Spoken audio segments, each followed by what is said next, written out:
smokers, this ain't no jokers. Thank you so much for joining me, guys. Oh, wait, this isn't my channel. Okay, Matthew, you take it away, man. Today we are interviewing Jeremy from Financial Education. He is an OG finance YouTuber running Financial Education 1, 2, and 3 with over 600,000 subscribers on the main channel. I've got a lot of questions for you about experience, investing, personal questions, questions from my Discord, and some fun ones as well to get to know you a little bit better. Awesome. So do you want to give a quick intro to yourself and let everyone kind of know what you're about in case? Oh, man, I don't know. A quick intro to myself, that could take an hour, man. I mean, I run some big YouTube channels. I've been invested in the market since 2008, 2009. I don't really just have one approach. I growth invest, I value invest, I dividend invest. If any of my subscribers are watching this, what's up, guys? Hope you're doing great. And and most of my money's invested in the stock market. I do invest in real estate and some other things as well, but the majority of my money's invested in the stock market. And that's what I love to do, man. Look into stocks, talk about stocks, and that's what I'm all about. Yeah, and as we always say on your channel, make sure to smash. So for those of you who don't know, we can just get right into it. In a few sentences, how did you get started with investing, and how were you able to self-teach and get to this point? I was just looking for somewhere to grow my money. I think I had maybe getting close to $1,000 saved away. And I was just I understood there was a concept of making your money into money. And I was looking at savings accounts and they were just a complete joke. I mean, they're still a joke nowadays. That's the sad part. They were a joke back when I started in 2008, 2009. They're still a joke today. And so, yeah, that's what led me to the stock market, because I'm I want to grow my money into money. And there really wasn't any other avenues at that time that seemed realistic for trying to do that. So I was okay, let's get rolling with stocks. And so I started watching all types of different people, started reading some books, started really enjoying Warren Buffett interviews on YouTube back then. And there weren't a ton of them, but there were enough to gather some data. I mean, nowadays there's a million Warren Buffett interviews, but back then there was just enough for me to kind of get, started and understand kind of his framework for investing and how he was thinking. And that was my start. And from there, it's just trial and error. Gotcha. And you mentioned some books. So do you still remember which ones those were that really helped you out in the beginning? I read a few, but The Intelligent Investor was the main one. And it was the main one because Warren Buffett had suggested it. So I was he was my guy. So I'm shoot, I'm gonna read whatever he wants. And I read some other ones, but that's the only one I remember. And that's the only one I probably still have at this house today, all these years later. Gotcha. And then, you have a style that works for you, is kind of developed over the years. At what point or how many years did it take for you to be okay, this is what I want to do, this is the style that works? And then how many years did it take to get there, and how many years have you been employing this particular style? So I've been evolving as far as my style still to this day. I never really look at the way I'm investing and be oh, I'm done, or things are completed. I'm still evolving to this day. Obviously, my first 5 years in the market really focused around value stocks. And then I slowly kind of got into some more growth stocks, started to slowly get into some more turnaround plays and those type of companies. But the early years were definitely value focused because I learned, from Warren Buffett. And so Warren Buffett's very value investor focused. But nowadays, my approach now is I focus on growth stocks, value stocks, dividend stocks, and turnaround plays. So I'm trying to I feel if you're going to be truly a great investor from 2021 through 2051, I feel the best of the best are going to be able to do all those things, because that just opens up your opportunities. If you're only, let's say, looking at value stocks, you have a really limited opportunity. If you're only looking at stocks in a certain sector, you're really limiting your opportunity. So, and so even to this day, I'm always trying to get better. I feel I'm a much better investor today than I was 3 years ago. I was a much better investor 3 years ago than I was 3 years before that. And so it's just about progress and learning from mistakes and just getting better. Okay, yeah. And of those categories you listed, value, dividend, growth, which one do you think is the hardest to invest in, and which one do you feel the most comfortable with? So, I mean, value is the easiest. Value is the easiest, no doubt, because it's much easier to look at Coca-Cola and be it trades at such and such forward PE and they are going to grow 2%. The harder ones are definitely the growth stocks, right? Because sometimes they have very rich valuations and you have to run projections on what you think. What I like to do is I like to look at total addressable market. Then I like to look at what's realistic for this company to gather as far as the total addressable market there.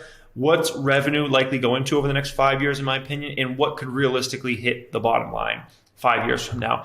And so those, that's just much more of a challenge than looking at, Pepsi and trying to figure out if that's a deal or not. So. Right. Do you ever kind of adapt your style to the markets with like smaller amounts of money and kind of take advantage? Like today, there's a lot of volatility and a lot of euphoria almost that you can capitalize if you're kind of really plugged into the markets. Do you ever find yourself adapting with a small portion of your money and trying to take advantage there? Or is it just always kind of the core focus? Yeah, sometimes. I will invest in stocks, let's say less than $5 every once in a while if I see a true opportunity. And there have been a few, the Planet I got in about a year ago or so and invested more and more. And that was just a small company that really just had huge potential. And, obviously it's done really well. Very good food companies, another. But I don't really touch a ton of those small companies, but I look for deals all over the place. Like if it's a $2 stock, I'll buy it. And if I truly feel like it's a deal. If it's a $200 stock, I'll buy it. It really doesn't matter. The market cap, I'll invest in huge companies like a Facebook. I feel like that's a really good deal. I've been investing in that in the past several years. That's $700, $800 billion company. Right. Tesla's when I started investing in Tesla, it was $30 or $40 billion market cap. Now I'm still investing in, I think it's 700 plus billion or 800 billion or so. But I look for deals all over the place. And that's what it's about. If you can't find a good deal at a particular time, keep looking. There's thousands of stocks in the stock market. You're going to find one. I can promise you that. It's just, are you willing to put in the work to get there? So would you say that you wouldn't be investing in smaller cap companies if it was a different market condition? Or is that something that you're just always open to? Is that something okay, this is kind of the right time to be investing in smaller caps? Or I look at any stock anytime. Okay. It really doesn't matter. Yeah, any stock anytime is I don't really look at it as we're in a bull market or a bear market or a market that's doing nothing. I need to find this type of stock. There's going to be certain times when certain stocks are overpriced and you can't find that good of deals. And there's going to be other times when there's just deals everywhere. I'm just looking for what I feel are the best deals. So. Gotcha. So kind of a contrarian question to what most people may usually ask in this sort of interview. But do you have a lowest conviction position right now? I would assume so. I don't know if I know that position off the top of my head, but yeah, if I'm to rank, I probably own between all my different portfolios, maybe 20 stocks right now. I'm sure I don't like stock number 19 and 20 and 18 nearly as much as 1, 2, and 3, right? Right. So yeah, I'm sure there's definitely got to be, there's a ranking. It's if you force me to sell off this stock and let's say bring it down 10 stocks, I'm going to sell the 10 that I like the least. So yeah. Gotcha. So nothing on top of your head, but there's always going to be kind of those stocks that you like a little bit less. Yeah, nothing on top of my head, but you can usually probably tell from position sizing. Right. Because whatever I have the most money in, those are usually the stocks I have the most conviction in. So obviously you've had great success so far, but knowing what you know now, if you go back in time to when you were 18 or 20 years old, what 1 or 2 things would you do differently, if anything? So let's say 1 or 2 things for investing, but also 1 or 2 things for your personal life, whether that's finances, health, family, anything like that. Well, I definitely wouldn't have changed a thing. I love the kind of the way things have played out and kind of learning different things. I would have loved to own my own business, maybe younger. I think I started my first business, my real estate marketing company, I think when I was 25. It would have been fun to start it earlier, but I just don't think I was quite mentally ready enough to really go on that endeavor back when I was 21, 22, things like that.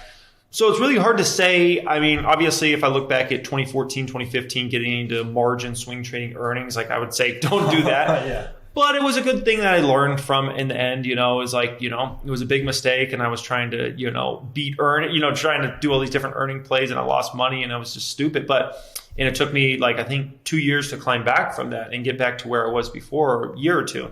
And, so maybe that's a regret, but it's one of those things. It's it was a learning thing. I tried it out. I realized it didn't work and it wasn't my style. And yeah, I lost some money, but would I change it? Probably not. Yeah. I feel like, if I lose money in the market, but I get a lesson, it's almost like that's just the price of, say, going to a seminar or learning something in class. That's just the price of admission for learning that lesson. The cost of doing business, I call it. Except it's the cost of doing investing. You're going to make some mistakes. You'll get in a bad stock. If you're doing this for, people are so scared, if they invest in one wrong stock, it's if you're doing this for 10, 20, 30 years, you're going to pick some bad stocks. Sometimes you'll lose money. Sometimes it's not going to work out.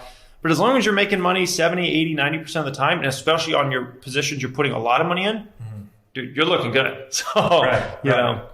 Okay, so sticking with this sort of time travel sort of idea, if you had to start over with, say, 10,000 and you had a 40,000 a year salary, you're 20 years old, how would you start scaling your portfolio and building wealth? And since you'd be younger with more kind of risk tolerance or time to recover, would you be more aggressive with options and short-term stuff, or would you still stick to that long-term mindset? And I have an idea you can talk about some diversity, like being less diverse and concentrating, but like what else? Yeah, I would definitely, with smaller amounts of money, I like to be in like 2 to 4 stocks, maybe 5 stocks if it's a smaller amount of money. But the biggest key, like I would do the same thing, I did back when I worked at Quick Trip and I was making 40, 50, 60K a year. It's like, can you put money in your account at least once a month, if not a couple times a month?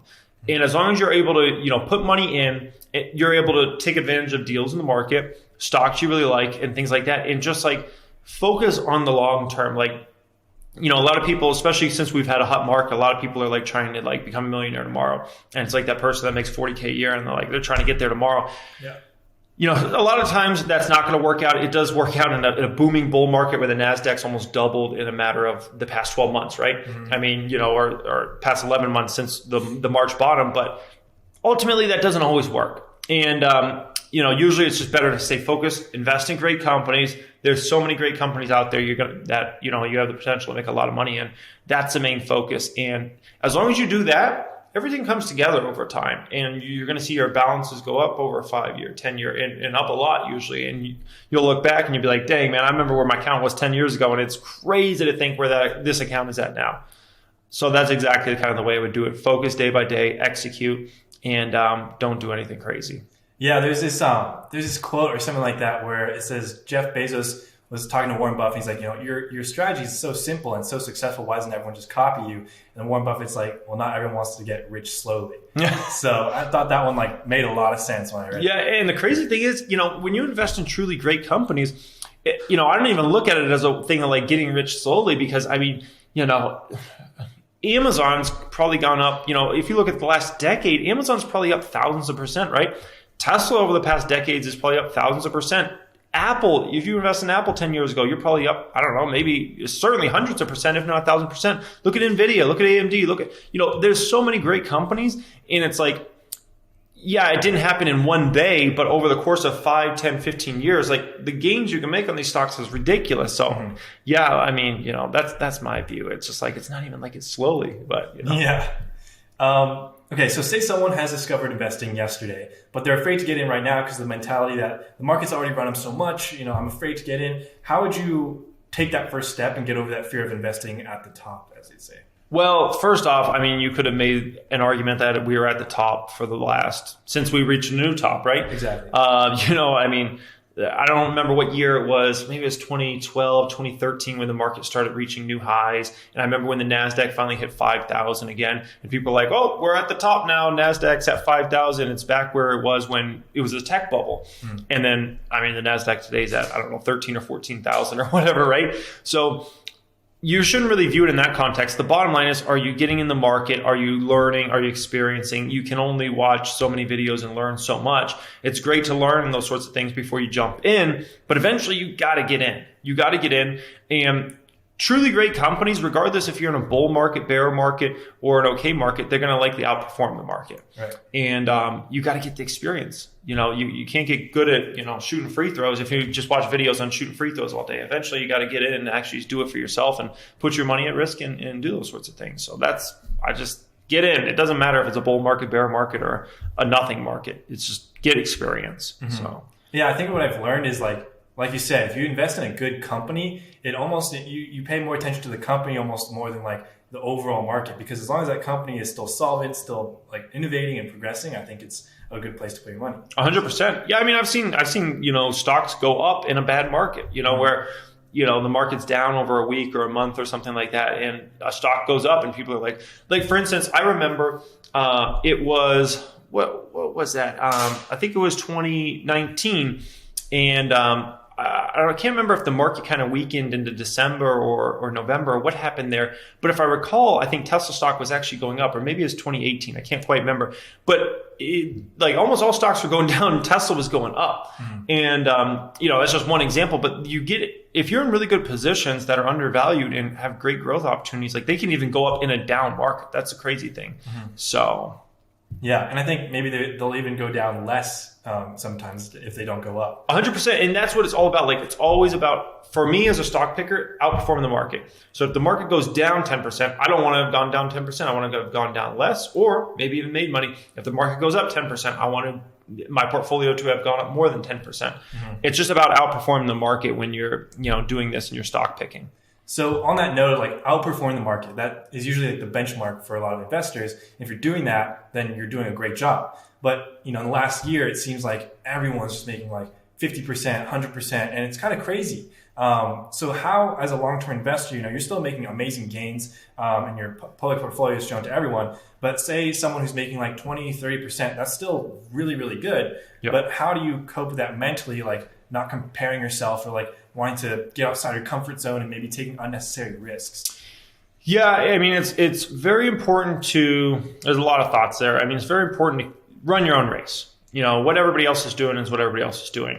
And, there is this notion about like everybody's, making a ton of money and things like that. And the thing that's funny about like people and having success and things like that is a lot of times they like to brag. And sometimes you don't hear about just people that aren't having success in the market. Right. I'm sure there's been people that have lost a lot of money, even though the market's been doing great. Obviously, there's a lot more people that should have made money over the past year than lost money, but you usually hear about the good stories, right? Mm-hmm. And so that's kind of the way I think about that. Run your own race, focus on yourself. Like, if you can get 20% per year, like on average, like you're going to get ridiculous, like you're the amount of money you're going to have in 10, 20, 30, 40 years is going to be ridiculous. That's all I'm going to say. Like just play around with the compounding calculator and you'll see, whoa, like it's crazy. Yeah. So yeah, that's what I say. Run your own race. Right. I think it's just like putting the blinds on, like doing what you are comfortable with and what works for you. I definitely like would tinker and like explore different styles, especially if you're newer. That's what I would say. But yeah, I think it's the ability to be confident in what you're doing. So yeah. So thoughts on buying, this is kind of shifting gears a little bit, but thoughts on buying pre-target SPACs near NAV, so like near $10 usually, as a way to hold cash, not as a way to like grow your account, but as a way to store value almost. Yeah. I think it's interesting. I think it's an interesting idea. The only issue, and I talked with Graham Stephan about this strategy, and we were talking about it, and like the only kind of bad thing with that is if you spread let's say you see 100 SPACs and you're like, I'm going to invest in them all and hope one of them is going to go up, or a few of them, or they're going to announce a deal, right? Mm-hmm. Only problem is you spread that money out in all these different SPACs, and it's like, what if you had invested that money in like some great stocks you own or something like that, right?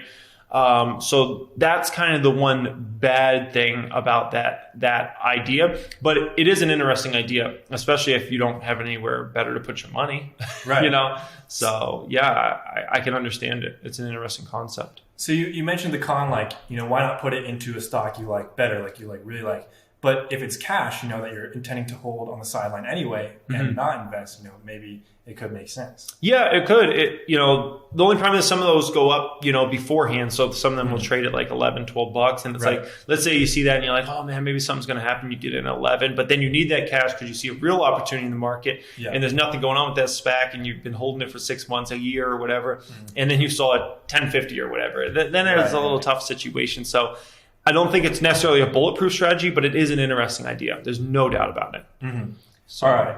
The big question, your next stock or stocks that you have your eyes on or have recently invested in, what are they? Okay, so one's a Jack Jackson play. I can't reveal that one yet. Okay. That one I can't reveal yet. I'm waiting to see their next earnings. I'll come out with that one eventually. But my newest stock I've only talked about, I think, once on YouTube so far is Corsair, CRSR. I think it's a really, really intriguing stock right now. It's under $40 a share. That the gaming space, you just look at that gaming space overall, it's just getting bigger and bigger and bigger. They're in such a good position and they're really branded as a gaming company. And so I look at what the management team's there. It's led by one of the founders of the company, which I really like. And my goodness, they're just in a really, really good spot over the next, I feel like 5, 10, 15 years. There's all this talk about, has everybody already bought their electronics and they're not going to buy anymore? In the gaming space, there's always more and more new people getting in. You know what I mean? That kid who maybe never had anything gaming related becomes, teenage years, and all of a sudden he wants to get, a certain kind of mouse and a keyboard and this and that. And so there's almost unlimited long-term opportunity in that market. So I think Corsair Gaming is a really, really attractive stock for anybody that's a long-term investor and is looking out 5, 10, 15 years from now.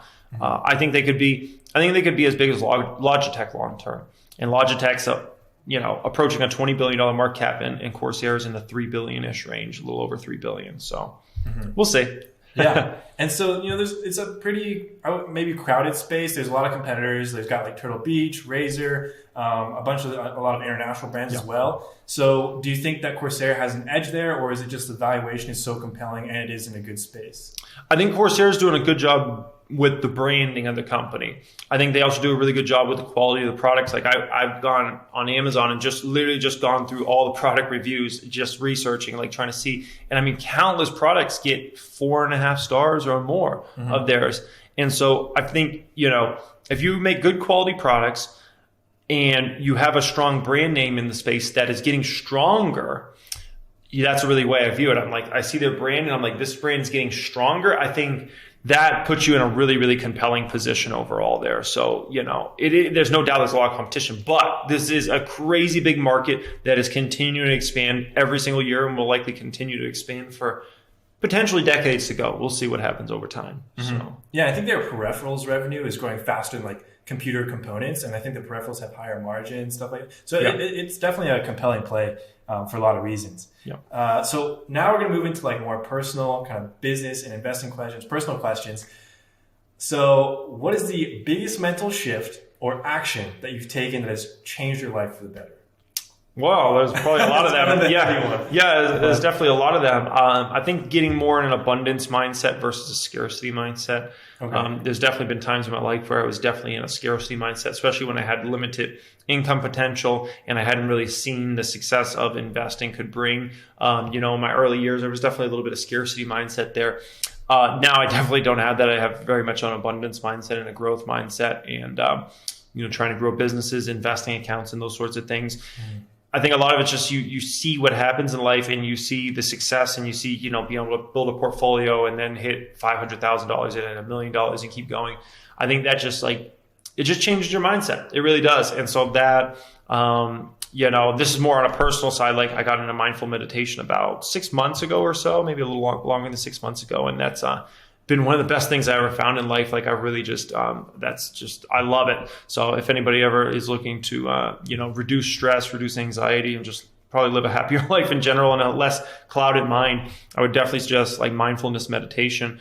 And so those are kind of two things that come to mind with different aspects there. So could you elaborate a little bit more about like abundance versus scarcity and what you kind of mean by that? Yeah, so abundance mindset is, especially when it relates to money, business, investing, those sorts of things, you're really like focused on growth. And you're not like in this mindset of like there's a finite amount of money in this world, there's a finite amount of money you can make in investing or business and things like that.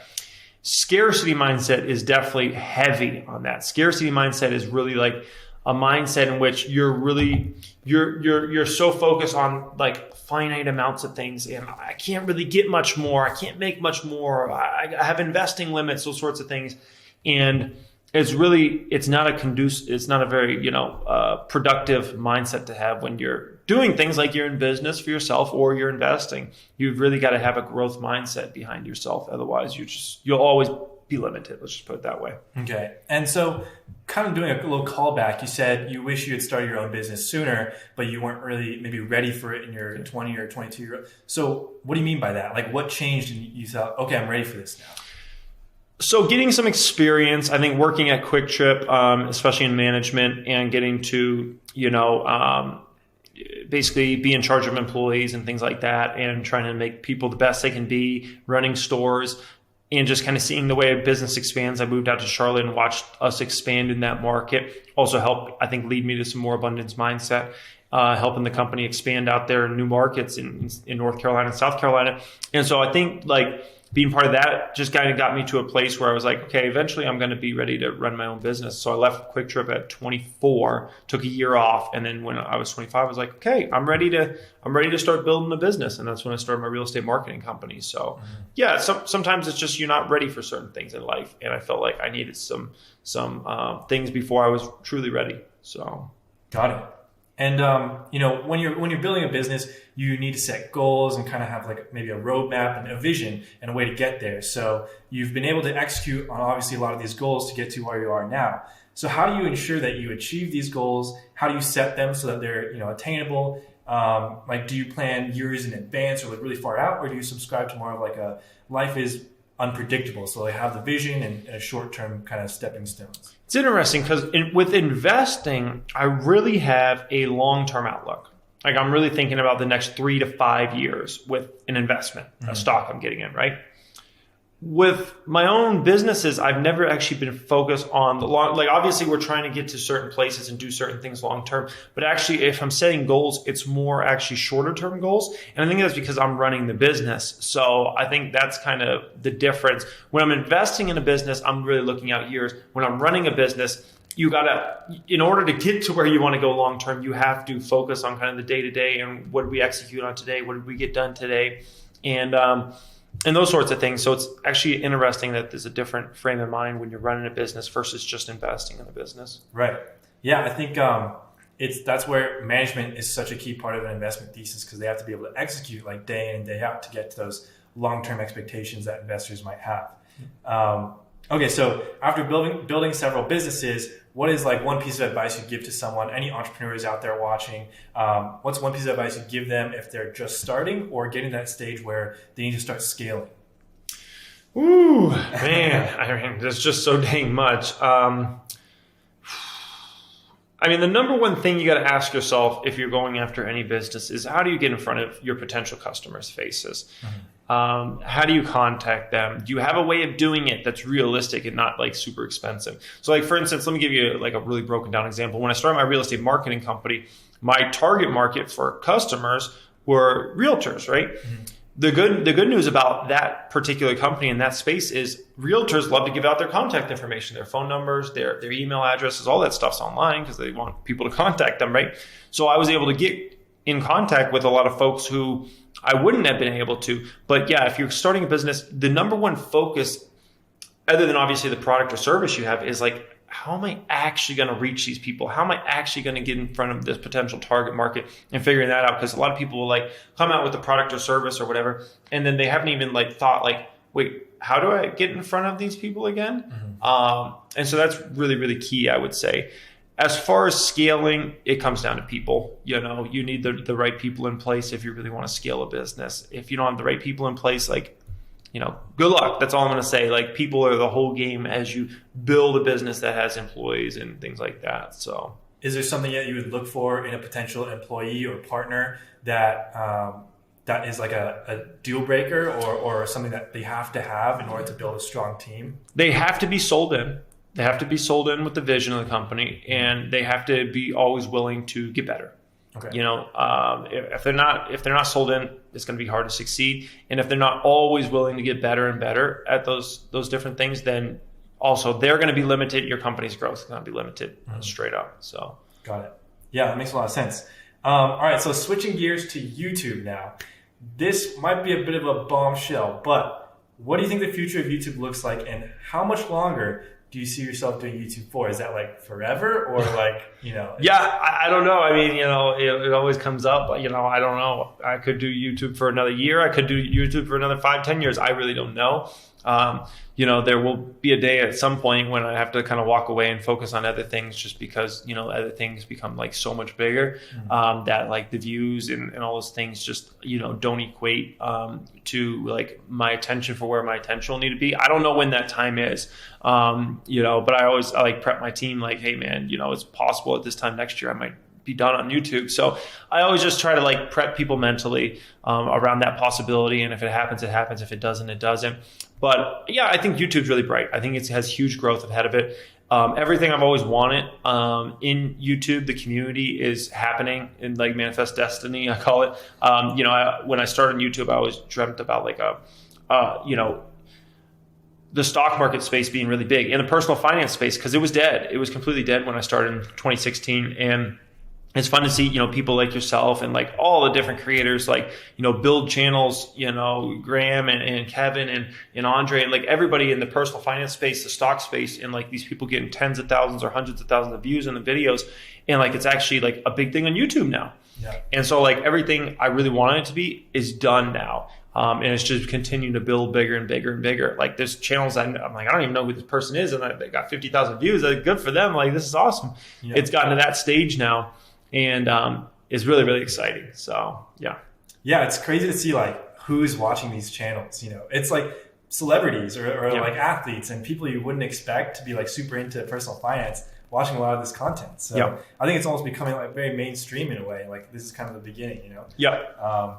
Okay, so you're building a house next door to Graham Stephan. You have Andre Jick in Vegas. You're maybe working on getting Meet Kevin out here. So we talked about this a bit off camera, but just like they have the Hype House, the Sway House, all that content stuff. Yeah. What about a finance neighborhood? Oh man, that would be cool. I would love that finance neighborhood. Yeah, I mean, I would love to see more and more, people in our niche come out to Vegas, enjoy the lifestyle, and enjoy the no state income tax. So I would love to see more and more folks come out here. I think it will happen over time, especially when you have some of the biggest creators literally in the world when it comes to the personal finance or investing niche out here already. I think it's just going to continue to build. So yeah, it's an exciting time, man. What do you think the advantages would be of having everyone in the same place? I think you could do, collaborations easier, partnerships easier, get together, brainstorm easier. Obviously we've kind of seen with, what's happened over the past year, people getting more on Zoom and those sorts of things.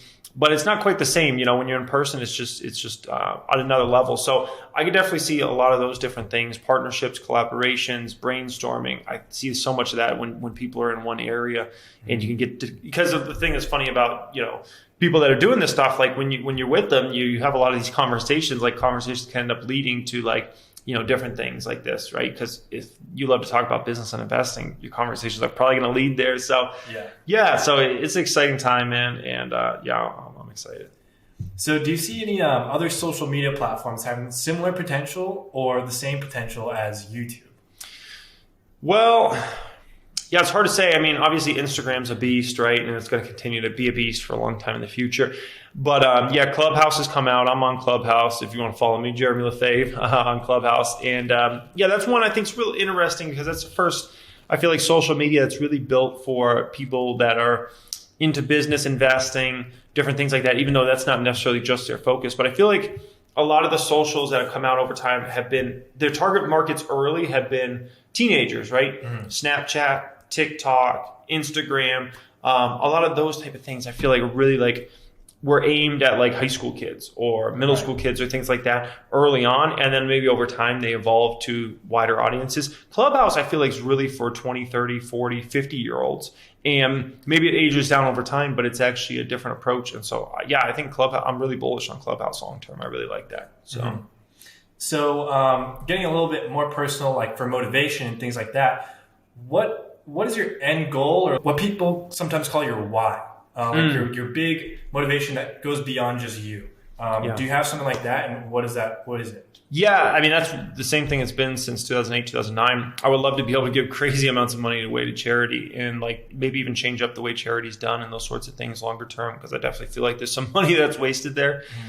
But that's always my overarching goal and I think that helps me stay motivated, because once you have a lot, there's definitely people get really complacent really fast. You see all the time, once somebody gets a few mil, they're just chill and they just, I always have stayed hungry past, when I hit, 2 million, 3 million, 5 million, I've always stayed hungry because at the end of the day, if I'm going to really change mass amounts of people's lives, I need mass amounts of money. And so my whole life right now is just focused on growth and trying to grow businesses, grow my investing accounts and get to bigger and bigger amounts. But, in the hopes that someday I could have, crazy amounts of money to give away. So that's the goal. And that's what's driven me since I was pretty much broke. So, and it still drives me to this day. And, it keeps me hungry. So what about charity or a specific cause maybe drew you to that as your end goal, your main motivation? Because, you just mentioned even when you didn't really have anything, that's what you wanted to do. Yeah. So how did that happen? How did that come about? So, I mean, I got the idea actually from Warren Buffett and the Buffett Pledge. And I heard about that back when I was kind of getting in the market in the first few years. And I was just like, that sounds really cool. And as I got more educated over time on, what goes on in other countries and how, so many humans out there don't have this even remotely close to the type of advantages we have living in the United States, right? I mean, if you grow up poor in the United States, you are still 1,000 times better than some folks that grow up in another country, right? And we just take that for granted because like this is what we know. And our poor is a different kind of poor than other countries. I can promise you that. And our rich is a lot different than a rich in some of these other countries, right?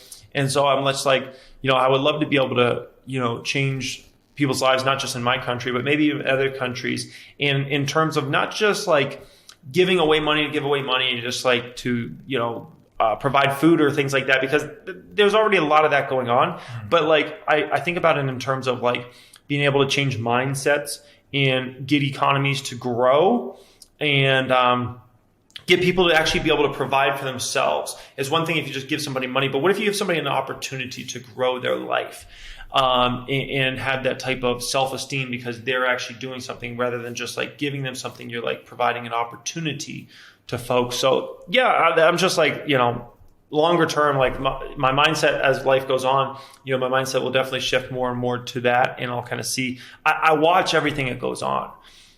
I watch everything, like I give money to charity nowadays even, but like I really watch everything that's going on with like, big funders of different charities and things like that. And what are they doing? What moves are they making? Where do I think holes are? And like, I'm just a watcher right now and it's interesting to watch. So more of like a teach a man to fish kind of idea. Yeah. I think there's a lot of stuff that could be done in other economies where you can get, growth, economic growth.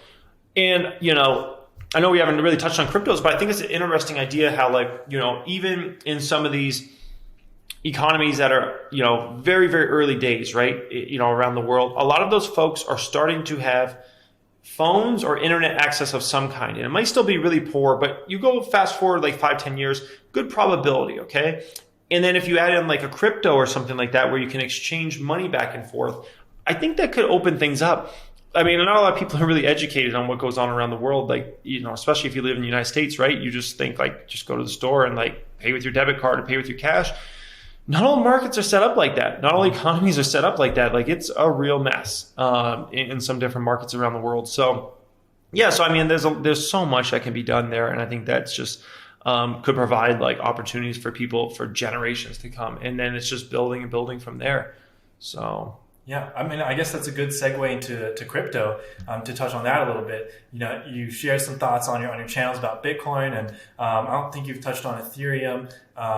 But what are your general thoughts on crypto, like smart contracts, store of value, and kind of like you mentioned, a possibility for other countries to kind of revitalize or reshape economies? Yeah, so I don't have any money invested in Ethereum, but I've been a big believer of Ethereum, kind of on the DL, just because the guy that leads the project, the Vitaly or whatever his name is, I've watched like several interviews with that dude, and I'm just like, he just seems like a super genius, and I'm like, whatever he does, it's going to be big. Right. And then when I actually talk to people that know a lot about the crypto markets, every single time I talk to them, they say Ethereum's like the future, and they say it's really big and like it's going to be the thing. And Bitcoin's obviously very interesting as a store of value. I think it's going to continue to be. I think more and more companies are going to potentially buy Bitcoin. I think more and more folks are going to buy Bitcoin. And I own MSTR, which owns over 70,000 Bitcoin, and I think they want to buy a lot more Bitcoin. And so that's kind of my Bitcoin play. But cryptos are interesting. They're at a stage now where they're starting to be actually respected, and not just from like, random people, but I'm talking about respected from people with money, institutions, and things like that. Things have really changed over the last couple of years. Specifically, I feel like the past year. And it's an exciting time. We'll see. Obviously, there's going to be a lot of cryptos that are crap, right? There's going to be a lot that don't work out. And there's going to be a few that maybe are game changers long term. So it's exciting. All right, so now we're going to move into some questions from my Discord. I kind of let them know I'd be talking with you. So, cool. Everyone asks, what's Jeremy's next pick? But nobody asks, how is Jeremy? so Bellamore asks, how is Jeremy? With 3 question marks. Oh, I'm doing good, man. I can't complain. Man. So Jay Shu asked, with such a substantial portion of your net worth in the markets, do you have anything to hedge against large downturns? And how do you handle these big red days or moments like March, where everything's just going down? How do you stay calm? Yeah, March was an interesting time. I mean, I spent a lot of time, February and March, just walking around the house, just thinking about how all this was going to play out, man. Just literally just thinking, because it was weird. I mean, to shut off money velocity, like it's never been done in modern history, to just shut it off, right? And that we pretty much what we did almost overnight, right? Mm-hmm. So going into that, I had cash. So that was good. And although I didn't really buy that much in March because I was scared just like everybody else on what was going to happen, I was able to start buying a lot in April and May as we started climbing out. So I wasn't able to buy right at the bottom, but as we started climbing out and I started realizing, okay, we're going to make it, I was able to start taking advantage of deals in April, May, and into the summer because there was a lot of good deals still out there, right? I mean, there's still good stocks out there, but I mean, at that time, it was like shooting fish in a barrel. It really was. It was so easy. And so keeping cash, that's the biggest thing. I always tell people, like, keep 10 to 30% of your net worth in cash. Doesn't mean actual physical cash, but it's just money you can get too easy, saving account, checking accounts, things like that. And as long as you're there, like, you don't know what's going to happen in the market. You don't know what's going to happen to some of these stocks. Sometimes they get really undervalued really fast. A stock drops 20% on earnings, and next thing you know, it's a deal. You can take advantage of that. Once in a 100-year health event, comes out of nowhere. If you're cashless, you're in a really bad position. So really the cash, that kind of cushion is what helps with staying like mentally calm and at ease a little bit. 100%. Experience also, I think, helps in a big way. Right. Yeah, I mean, as you get more and more experience in the market, I think that helps. I think having your mind in a good place, like we already talked about mindful meditation, but having your mind in a good place in general so you can differentiate between real worries and fake worries and things like that, I think is really key. So, So kind of along the same lines, Eric Zhang and Bones asked a question about mental fortitude and the mental game of investing. How much of investing do you think is mental? And is there anything that you had to like train yourself to do or learn over time mentally that you think has given you a big advantage as an investor? Yeah, it's huge. It's huge. I feel like it's almost everything. Obviously strategy is key, working hard is key. Right. But yeah, if you don't have the right mindset, the right psychological mindset, you are setting yourself up for, problems. Let's just put it that way. You really are setting yourself up for problems. So I think it's so huge. And that's another thing, like experience is going to help you build there. And I would say that's really big. All right. So this next question comes from Camilo. He asked, if you can only use 3 metrics to determine whether or not to invest in a company, what would they be? Just 3 metrics. 3 metrics? So can fundamentals be one or technically no? I'm going to say no. I'm going to make it hard on you. So forward P, always the most important for me. Okay. Then I'll go trailing P. Okay. And then I would go, boy, that's a tough one. I would go basically cash and investments versus debts. So I would look at that. And then basically balance sheet strength? Yeah. But we could put it into some sort of metric since it's got to be like a ratio or something. Right. So yeah, that's what I would do. And then Pat asked, with all the noise of like an impending market crash, on one hand, if you don't invest, you missed out on a lot of potential upside.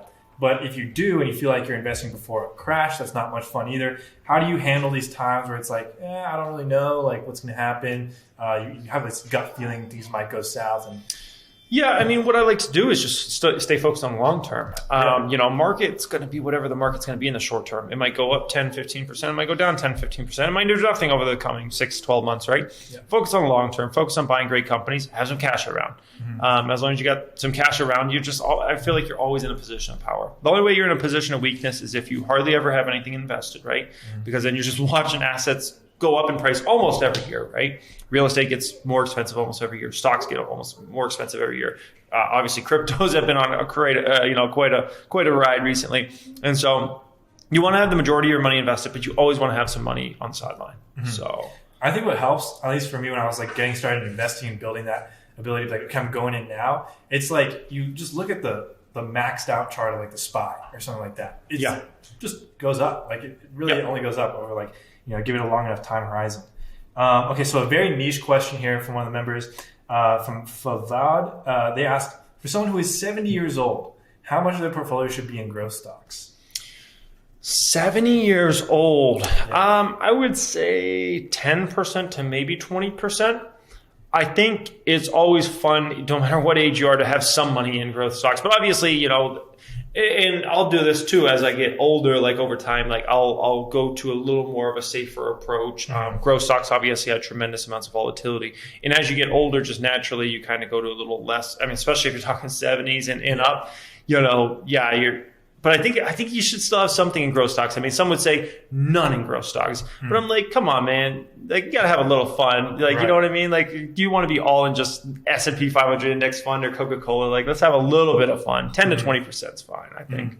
Yeah, that's actually what I was going to ask next is like, do you see yourself leaning more towards capital preservation as you get older and that kind of strategy? But it sounds like you kind of just answered that as well. Yeah, I think just slowly over time, right? Like I don't see it being anytime soon. Mm-hmm. The way I view like a life, right? You know, who knows? Like you never know how long you'll live, right? But I think like, you know, a lot of folks that are in their 20s and 30s, I think a lot of those folks will live to be 100 years old. Like in what I'm seeing in like, you know, all the changes in just like whether it be medicine or like artificial intelligence, the way surgery will be done in the future, the way they'll be able to find things in over the next 10, 20 years, I think the healthcare sector is going to be massive changes we're going to see.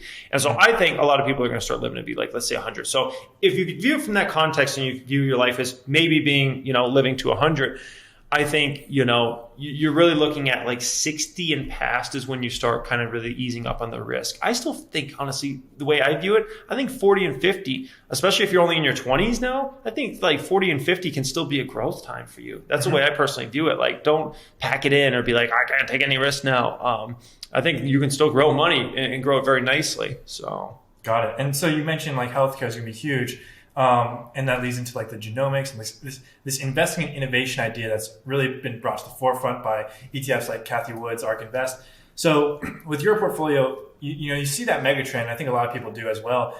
Do you see yourself investing in innovation, or is it just like so complex it'll take a while before you really understand them? Or do you think at some point investors will be forced to have to understand these super complex products and services in the future to be able to maintain these gains? Well, you're never forced to do anything, right? I mean, Buffett's still done pretty darn well, and that guy's not even really into tech stocks, right? I mean, so you don't technically have to do everything. You don't have to invest in all sectors. I will say, in the genomic space, it is going to be something that's going to be big over the future, and it's something that I hope to understand on a much higher level in 3 years from now than I do today. Mm-hmm. And it just sometimes take a while to get there. Like, I didn't even start getting into semiconductor stocks until probably 2013, maybe 2014. And remember, I started investing in 2008, 2009, but I couldn't understand semiconductor stocks well enough, right? Which, when I'm talking about semiconductor stocks, I'm mainly talking about the ones that chips go into things like iPhone, right? iPhone comes out 2007, 2008, really starts ramping. I would have loved to have been invested in like Cruisy Doozy, Cirrus Logic, and Skyworks Solutions and companies like that back then.